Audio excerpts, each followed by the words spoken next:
Welcome everybody. तो आज से स्टार्ट कर रहे हैं लेक्चर्स की सीरीज जो कि आगामी मुख्य परीक्षा पर केंद्रित है। मुख्य परीक्षा 2021 के लिए जो तैयारी कर रहे हैं उन लोगों के लिए ये बनाए जा रहे हैं वीडियोस, और उम्मीद है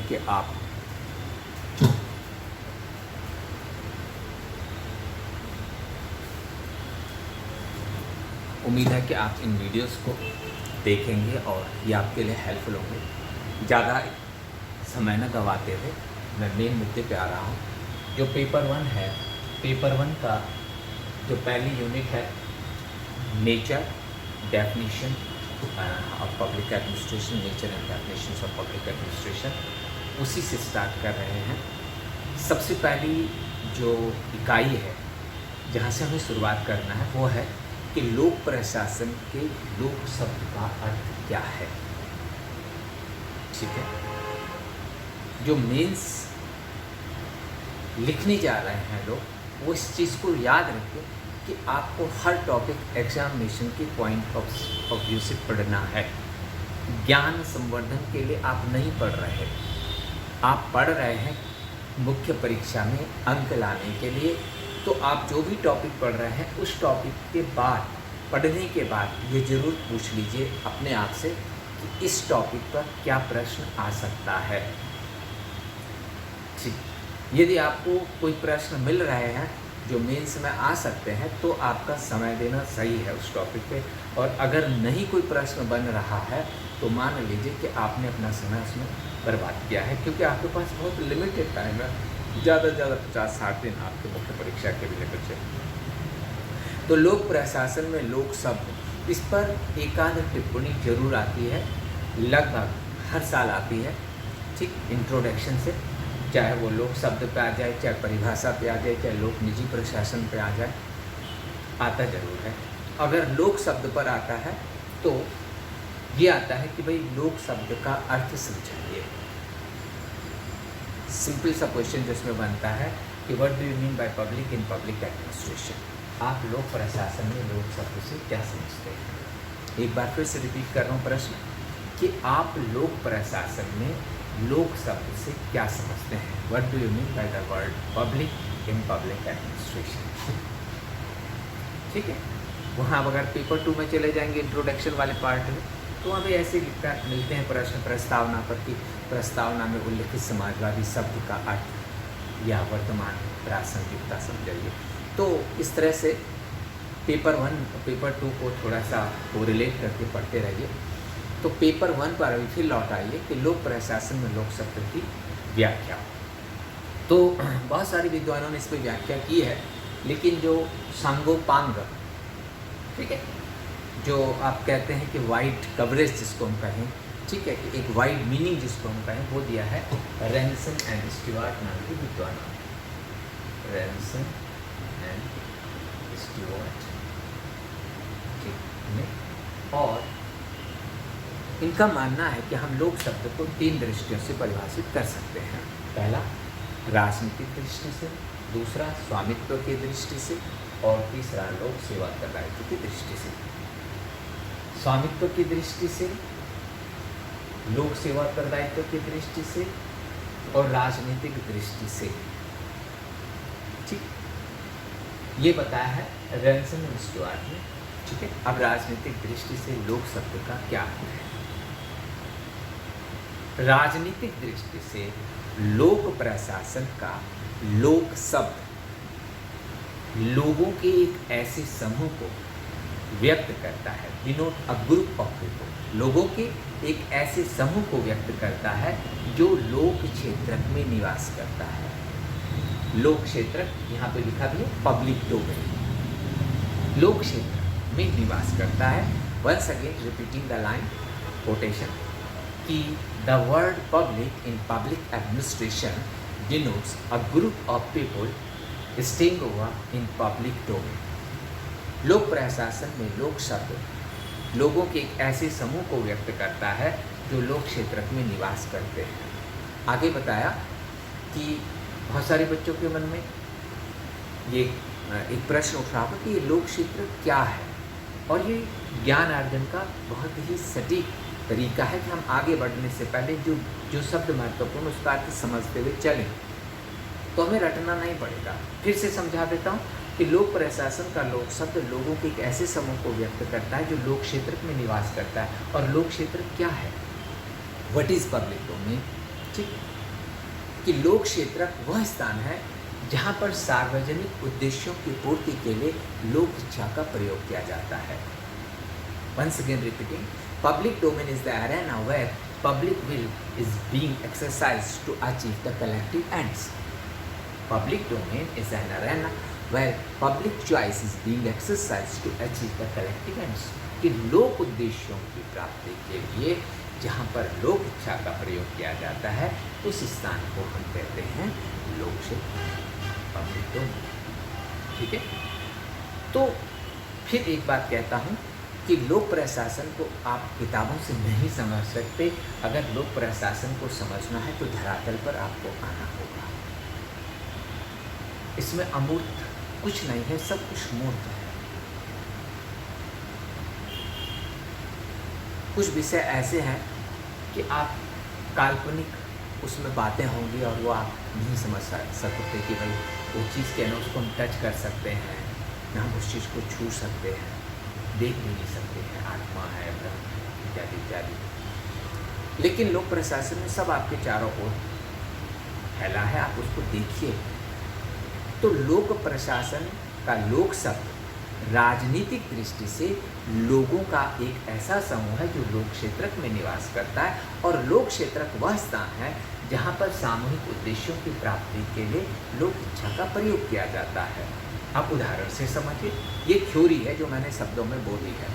अगर इसको प्रैक्टिस से नहीं जोड़ेंगे तो हमारा ज्ञान अधूरा, इसलिए थ्योरी को प्रैक्टिस से जोड़ दीजिए और धरातल पर उतर आइए। लोक क्षेत्रक क्या है? जो ग्राम सभा है, जो जिला परिषद है, जो नगर पालिका है, ये सब लोक क्षेत्र ही है। क्योंकि यहाँ पे जो लोग रहते हैं, ग्राम सभा से आप स्टार्ट करिए, जहाँ पर लोग रहते हैं वो सामूहिक उद्देश्यों की प्राप्ति के लिए लोक इच्छा का प्रयोग करते हैं।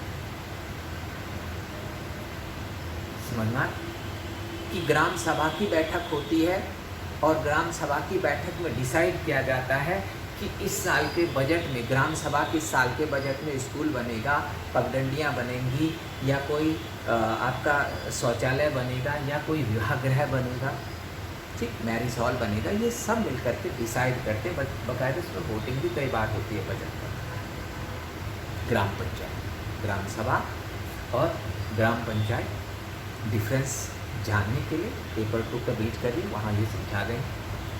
तो इसी तरह से उस लोक क्षेत्र, उसे हम ग्राम को, गांव को हम क्या कह सकते हैं? लोक क्षेत्र, क्योंकि सामूहिक उद्देश्यों की प्राप्ति के लिए वहाँ पे क्या हो रहा है? लोक इच्छा का प्रयोग हो रहा है। ठीक है, इसी प्रकार से अगर आप व्यापक दृष्टि से देखें तो उत्तर प्रदेश के अंदर जो भी लोक हित के मुद्दे हैं उनको कौन डिसाइड करता है? लोग। आपके उत्तर प्रदेश की विधानसभा, ठीक है, विधानसभा में कौन है? आपके और हमारे प्रतिनिधि। ग्राम सभा के उस स्तर पर प्रत्यक्ष लोकतंत्र है, उससे ऊपर के स्तरों पर हम भाग नहीं लेते, बल्कि हमारे प्रतिनिधि हमारी ओर से भाग लेते हैं, निर्णय लेते हैं सामूहिक उद्देश्यों की प्राप्ति। लेकिन वो लोग, उत्तर प्रदेश विधानसभा भी क्या है? लोक इच्छा के अभिव्यक्ति। उससे व्यापक स्तर पर आ जाए तो भारत का भूभाग, पूरा भूभाग लोक क्षेत्र हो गया, पब्लिक डोमेन हो गया। क्यों? ठीक। और हमारे प्रतिनिधि संसद में बैठकर हमारे बिहाफ डिसीजन ले रहे हैं, हम भारत के लोगों के बिहाफ डिसीजन ले रहे हैं, तो हम भारत के लोग पब्लिक हो गए। ठीक। आज मैं एक छोटा सा क्वेश्चन दे रहा हूँ। लोग यानी कि पीपुल, ठीक, और लोग, लॉ, लोग ये वाला, ठीक है, और लोग, इसमें अंतर ढूंढ करके मुझे बताइएगा। ठीक, लोग यानी कि पीपुल और लोग यानी कि पब्लिक, ये मेरा आपके लिए क्वेश्चन। ठीक है, अगर इंटरव्यू में पूछा जाता है तो अंतर बताइए भाई कि पीपुल और पब्लिक में क्या अंतर है। खंड तैयारी मत कीजिए, तैयारी लक्ष्य खंडित हो जाएगा। एकीकृत रणनीति अपनाइए कि इस टॉपिक पे मेंस में क्या पूछा जा सकता है और इंटरव्यू में क्या पूछा जा सकता है, फिर आपका लक्ष्य प्राप्त हो जाएगा। ठीक है, तो आप मुझे बता सकते हैं, पूछ सकते हैं। ठीक, very soon we will conduct an interactive session. ठीक, फॉर आवर enrolled students, ठीक, and you can raise this type of queries there. So second पहला ये है कि फिर से हमारे रैनसन स्टुअर्ट ने लोक प्रशासन की व्याख्या की है, लोक समूह की व्याख्या की है, और उन्होंने राजनीतिक दृष्टि से इसे लोगों का समूह बताया है जिसकी उन्होंने व्याख्या आपके लिए कर दी है। दूसरा, स्वामित्व की दृष्टि से ऐसे संगठन या संस्थाएं जिन्हें राष्ट्र या समाज के नाम से अर्जित और संचालित किया जाता है उन्हें हम लोक कहते हैं, लोक संगठन, पब्लिक ऑर्गेनाइजेशन, ठीक है। लोक संगठन लोगों के नाम पे होते हैं, चाहे भारतीय रेलवे हो, ठीक है, चाहे वो इसरो हो, इंडियन स्पेस रिसर्च ऑर्गेनाइजेशन हो, DRDO हो, कोई भी संगठन जो समाज, ठीक है, क्योंकि इनमें काम करने वाले लोगों को लोक वित्त से, पब्लिक ट्रेजरी से तनख्वाह दी जाती है, सरकार के ये कर्मचारी होते हैं, ठीक, लोगों के हित के लिए काम करते हैं, ठीक है। तो जो संगठन समाज या राष्ट्र के नाम से अर्जित किए जाते हैं, प्रबंधित किए जाते हैं, वो सब लोक संगठन हैं। ये स्वामित्व की दृष्टि से ओनरशिप पॉइंट है, ठीक है। जैसे कोई आप स्कूटर खरीदते हैं, ठीक है, RC में आपका नाम लिखा जाता है, ठीक है, आप ओनर्स हो गए उसके। कार खरीदते हैं तो उसमें आपका नाम होता है, ठीक है, तो वही पूछा जाता है कार किसकी, आप कहते हैं मैं इसका ओनर हूँ, ठीक है। ऐसी बहुत सारी संपत्तियाँ ऐसी हैं जिनका ओनर कोई एक व्यक्ति नहीं है बल्कि पूरा राष्ट्र है, जिन संपत्तियों का मालिक पूरा राष्ट्र है, भारतीय रेलवे, ठीक है। थर्ड जो डेफिनेशन है ये बहुत ही महत्वपूर्ण है, और अब जो क्वेश्चन बन रहे हैं लोक शब्द में वो इसी डेफिनेशन, इसी तीसरे पॉइंट ऑफ व्यू से बन रहे हैं, public service obligation point of view. इसको कहते हैं लोक सेवा उत्तरदायित्व की दृष्टि से, या पब्लिक सर्विस ऑब्लिगेशन।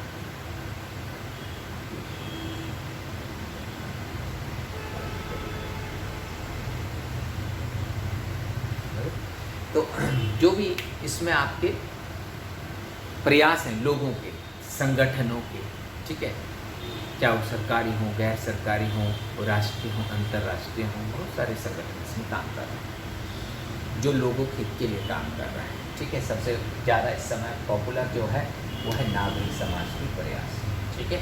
शिक्षा में, स्वास्थ्य में, महिला बाल विकास में, ग्रामीण विकास में, हर जगह NGOs काम कर रहे हैं, गैर सरकारी संगठन काम कर रहे हैं, ठीक है।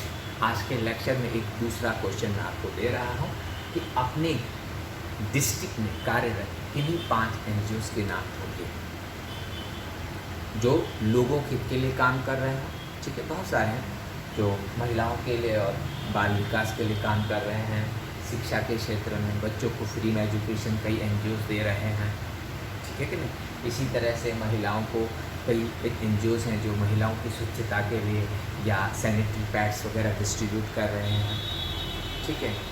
और स्वास्थ्य के क्षेत्र में भी कई NGOs public health awareness programmes चला रहे हैं, उनका नाम आप होंगे। और ग्रामीण विकास में भी बहुत सारे NGOs लगे हुए हैं, आदिवासियों के विकास के लिए काम कर रहे हैं, ठीक है, ग्रामीणों के विकास के लिए काम कर रहे हैं, ग्रामीण रोजगार के लिए काम कर रहे हैं। तो इन NGOs को आपको ढूंढना है, ठीक है। फिर है निजी क्षेत्र के प्रयास। तो निजी क्षेत्र के प्रयास क्या है, निजी क्षेत्र कैसे प्रयास कर रहा है, निजी क्षेत्र का नाम तो लाभ से जोड़ा जाता है, तो फिर लोगों के हित के लिए काम कैसे कर रहा है। 1991 के बाद निजी क्षेत्र में निगमित सामाजिक उत्तरदायित्व की संकल्पना हो गई है।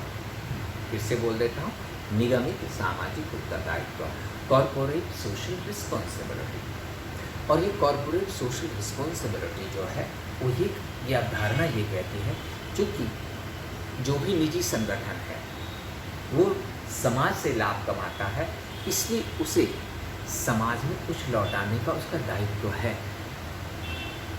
हर संगठन शून्य से शुरू करता है और समाज से लाभ कमाते कमाते वो एक बहुत बड़ा राष्ट्रीय अंतर्राष्ट्रीय संगठन बनता है, मल्टीनेशनल कॉरपोरेशन बनता है, MNC बनता है, ठीक है। भाई कोई भी कंपनी ले लीजिए, आप एयरटेल ले लीजिए, इनके पहले जो सब्सक्राइबर रहे होंगे वो कुछ हज़ार कुछ 100 रहे होंगे और बढ़ते लोगों ने इनकी सेवा ली, ठीक है, और ये कई मिलियंस इनके सब्सक्राइबर हो गए। वही हालात के और कंपनियों के होते हैं, जो भी सर्विस प्रोवाइडर ऑर्गेनाइजेशन होता है वो अपनी वस्तु और सेवाएं बेचकर, ठीक है, वस्तु या सेवाएं बेच करके निरंतर लाभ कमाता है। और निगमित सामाजिक उत्तरदायित्व की संकल्पना ये कहती है कि जो लाभ समाज से कमाया है उसका एक छोटा सा अंश, फॉर एग्जाम्पल 2%, आपको समाज को लौटाना चाहिए। ठीक है, तो आजकल अधिकतर कॉरपोरेट सेक्टर के जो बड़ी बड़ी कंपनियां हैं इनके अपने ठीक है फाउंडेशंस हैं जो लोगों के लिए काम करते हैं। जैसे महिंद्रा और महिंद्रा का आपने नाम सुना होगा, इन्होंने नन्ही कली प्रोग्राम किया है। नन्ही कली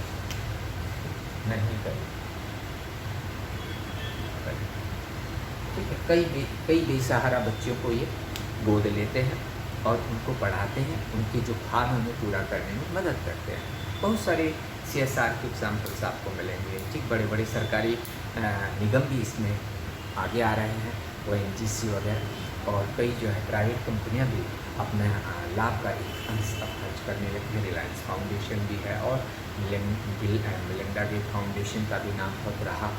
ठीक है, तो निजी क्षेत्र भी अब लोगों के हित के लिए काम कर रहा है, इसलिए निजी क्षेत्र के प्रयासों को भी हम कहाँ शामिल करने लगे हैं, लोक शब्द में।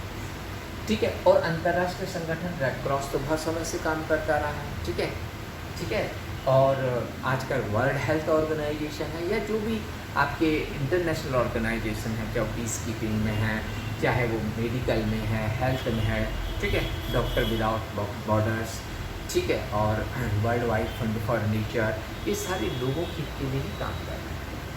ठीक है, और अब रही नेटवर्क्स की अवधारणा, तो नेटवर्क्स ऐसा होता है, ये नेटवर्क मोबाइल नेटवर्क नहीं, नेटवर्क का मतलब जुड़ना, यहाँ पे नेटवर्क का मतलब लोगों से जुड़ना।